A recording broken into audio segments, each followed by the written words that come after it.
In the heart of Greek mythology lies the tale of Hercules, a demigod born from Zeus, the king of the gods, and a mortal woman, Alcmene.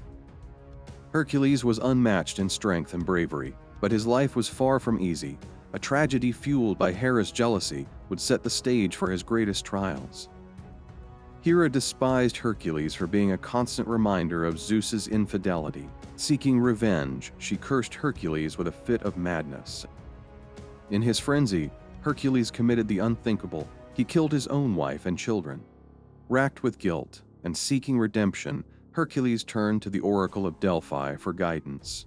The oracle, under Hera's influence, directed him to serve King Eurystheus, his cousin and rival, as punishment.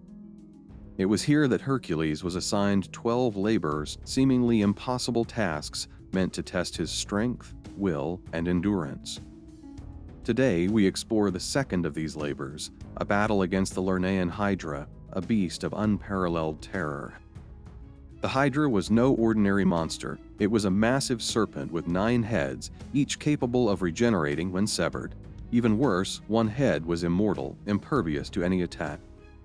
The Hydra's very breath was lethal, poisoning the air and killing anyone who ventured too close. It lived in the swamps of Lerna, spreading destruction across the land.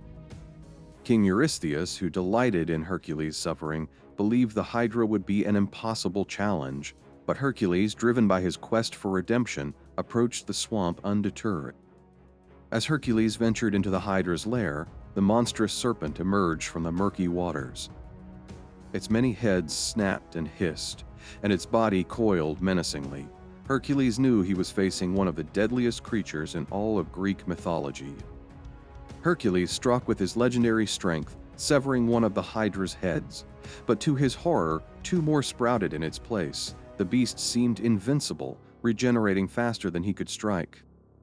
Realizing he needed a new strategy, Hercules called on his nephew Iolaus for help. Iolaus, known for his quick thinking, devised a clever plan.